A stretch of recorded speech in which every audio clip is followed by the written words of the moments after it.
there?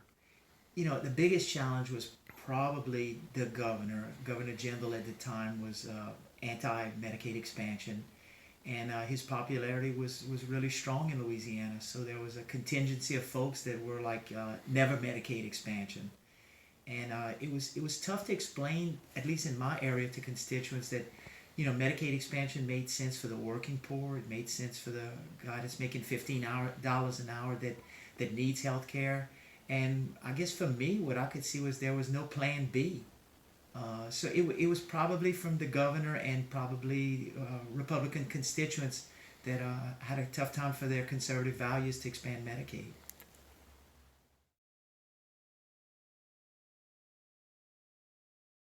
Yeah, I guess the best illustration of the need is for people to visit real people. You can tell an anecdote and couple it with statistics, and the statistics are clear. Medicaid expansion saves lives, saves money, improves access. That we call it the triple aim of medicine: improving access, improving quality, and decreasing costs.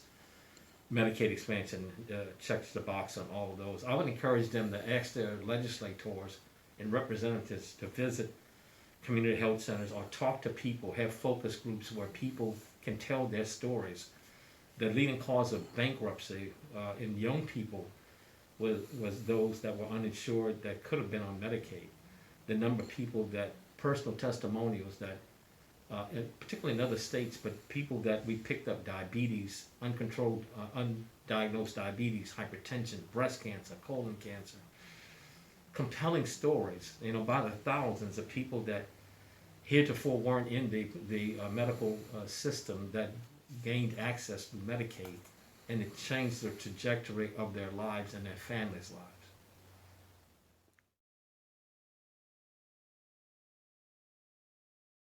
Good question. It was tough at the time around 2014. From my vantage point, it was tough to get into a debate on the finances and how well of a program I thought it was for people to get primary care, for somebody not to have their health care in an emergency room where the costs were just astronomical. So it seemed from a cost and finance situation, it made sense for medical providers. It made sense for the whole system. On a federal level, it really made sense, and it would save money for the state of Louisiana.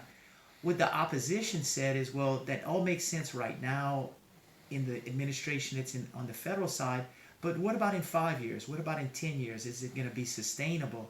So the argument was always, it makes sense now, it makes financial sense now, it makes good sense for primary care, it makes good sense to have our population healthier, but it was tough to overcome the political polarization, and it was tough to say what's next, because in Medicaid, who knows what's next in 3 years? It's a tough environment to predict.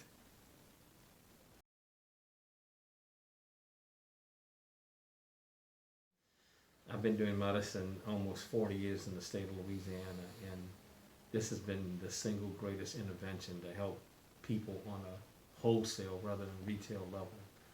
Before we could help everyone on a case-by-case basis and manage their care, navigate, that card has brought so much access and uh, ability to have them get the things that are needed as far as medications, diagnostic workups, referrals to specialty and subspecialty clinics. That to me has been the most gratifying part of it.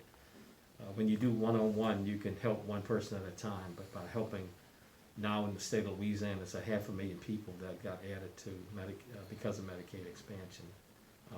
So I think that to me has been the most gratifying component.